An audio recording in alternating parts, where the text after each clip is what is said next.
perlu pakai brace nggak dengan kondisi saya yang seperti ini? Kalau untuk Mbak Nova, kan kemarin kita sudah ronsen dan kita dapatkan sudutnya kan kurang dari 20 derajat. Jadi pada sudut kurang dari 20 derajat, usia sudah dewasa, kita lakukan observasi. Jadi per 6 bulan tuh kita ronsen, kita cek apakah ada pertambahan sudut pembengkokan pada tulang rawannya. Ini berbeda kondisinya pada anak-anak atau remaja dengan sudut kurang dari 20 derajat atau lebih dari 20 derajat. Kalau kurang dari 20 derajat, ya kita observasi ya. Ini ya, dok, ya? observasi kalau yang kurang dari 20 derajat. Tapi kalau lebih dari 25 derajat atau 20 derajat, kita harus melakukan bracing.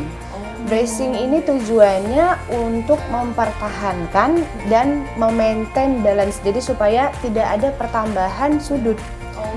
Dan setelah kita pasang brace ini, jadi nanti diukur, di custom sesuai dengan berapa derajat bengkok dari badan pasiennya, kemudian dipasang. Ini brace dipasang sampai 23 jam sehari. Berarti dibuka waktu mandi aja. Jadi tidur juga pakai ya, Tidur dok, juga pakai. Terutama pada usia remaja yang sudah menarche.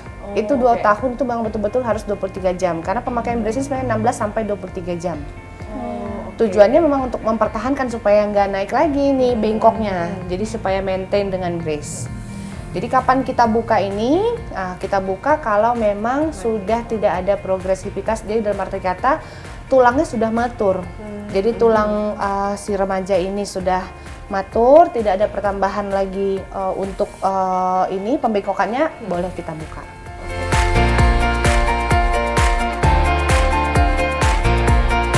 Berarti kalau dari kasusnya Mbak Nova ini, dok, ada nggak sih masuk ke skoliosis jenis apa gitu? Kalau untuk Mbak Nova ini sudah termasuk dewasa ya, skoliosis dewasa.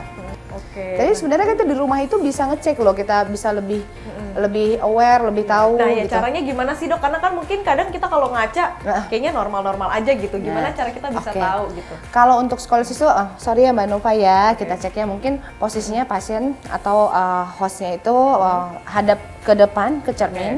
Itu dicek yang pertama dari symmetrical shoulder. Jadi bahunya simetris atau tidak. Pada skoliosis itu paling sering bahunya naik sebelah. Kelihatan secara mata itu penampakan perawakan langsung bahunya lebih naik. Paling banyak sebelah kanan. Jadi naiknya paling banyak sebelah kanan. Kenapa kalau dari kasus dokter yang pasien-pasien yang dokter tangani kenapa lebih banyak kanan, dok? Memang biasanya? hampir 1/8 itu kanan yang paling banyak, torakannya paling banyak yang kanan yang naik.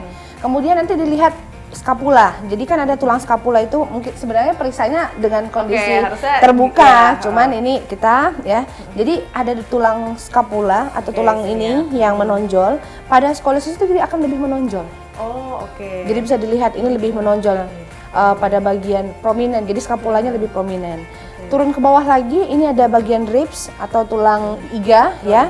Akan ada ribs hump, jadi dia akan lebih menonjol. Jadi satu kesatuan ini akan tampak lebih tinggi, lebih menonjol. Dan biasanya pada orang skoliosis kan kelihatan kalau, dan rata-rata kebanyakan orang skoliosis itu memang lebih ramping-ramping ya badannya. Jadi sebenarnya lebih gampang buat mendeteksinya. Ya. Jadi dilihat ini dari tulang belakangnya, dari cervical to C7-nya, itu nanti kurvaturnya akan kelihatan lebih bengkok. Dan pada bagian di sini, pada bagian terang ini, yang pada pinggang ini, dia lebih ngedimpel ke dalam, menonjol ke dalam lebih, gitu ya? lebih lekuk ke dalam. Ya, dok, ya? Nah, kita turun ke bawah lagi, kita cek pada bagian pinggang. Pada bagian pelvisnya, pada bagian pinggang, pada skoliosis itu dia akan lebih miring. Nah, ini biasanya perawakan seperti akan kelihatan pada yang lebih dari 10 derajat, 10 sampai 15 derajat itu kelihatan, secara fisik tuh kelihatan. Kalau yang masih 10 derajat ke bawah itu dia nggak akan kelihatan, dia akan kelihatan dari ronsen. Oke. Nah dok, kira-kira metode penyembuhan dari skoliosis ini apa aja, dok? Kalau untuk skoliosis, jadi balik kita nilai dulu. Ini anak-anak kah, remaja kah, atau dewasa? Nah, kita bahas yang beda-beda. Kalau anak-anak atau juvenile scoliosis itu kalau curve-nya kurang dari 20, jadi maturity dari skeletalnya belum, jadi belum matang ini, masih ada pertumbuhan tulang nantinya ini. Jadi kalau kurang dari 20 derajat kita lakukan observasi ronsen setiap 6 bulan.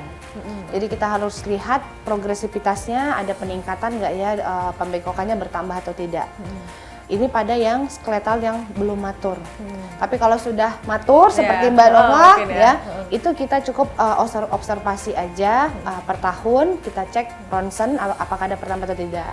Kemudian untuk yang usianya belasan, berarti kan adolescent skoliosis ya. Berarti kan usia 10 sampai 11 itu juga belum matur, tapi sudutnya lebih dari 25 derajat. Jadi 25 sampai 40, yaitu kita lakukan bracing. Jadi yang tadi pakai alat itu ya, Dok, pakai ya? brace tadi kita pertahankan selama 23 jam. Itu kita harus nilai per 6 bulan, kita ronsen ulang. Kalau memang ada pertambahan yang signifikan, berarti terlalu progresif ini. Pilihannya memang operasi. Jadi treatment skoliosis itu ada 3O namanya. Apa aja tuh yang Observation, ortosis, operation. Jadi Jadi 3O ya, Dok, ya? 3O. Jadi kalau observasi sudah gagal, kita lakukan ortosis. Jadi kan untuk mempertahankan. Ortosis gagal dalam arti pertambahannya lebih progresif, jatuh ke operation. Tapi kalau kita ketemu belum matur atau tidak matur, ini lebih dari 45 derajat, itu operation. Udah pasti operasi ya? Pasti operasi. Karena kenapa? Berhubungan ke komplikasi nantinya. Oke, berarti Jadi, itu akan menyerang, bisa saja itu beresiko menyerang organ lain gitu, Dok? Betul. Jadi pada sudutnya yang ekstrim lebih dari 40 derajat atau mungkin yang paling ketemu udah 90 derajat. Itu sangat ekstrim ya. Dia akan mengganggu sistem yang ada di dalam rongga dada. Jadi paru-parunya itu karena dia bengkok ya, tulang punggungnya dia nekan. Jadi rongga dada itu menyempit. Pada saat rongga dada menyempit, pengembangan paru-paru juga nggak maksimal.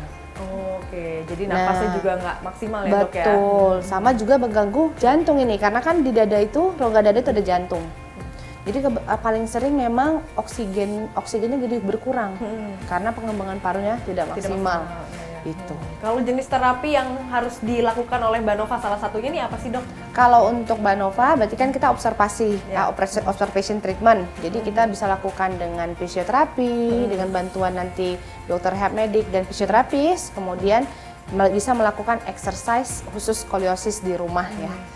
Stretching di rumah. Berarti tadi fisioterapi salah satu metode untuk penyembuhannya ya, Dok, ya? Untuk lebih mengurangi keluhan sih jatuhnya. Mengurangi keluhan. Nah, kalau nggak salah hari ini juga Mbak Nova mau fisioterapi ya, Mbak ya? Iya, kita sudah jadwalin fisioterapi.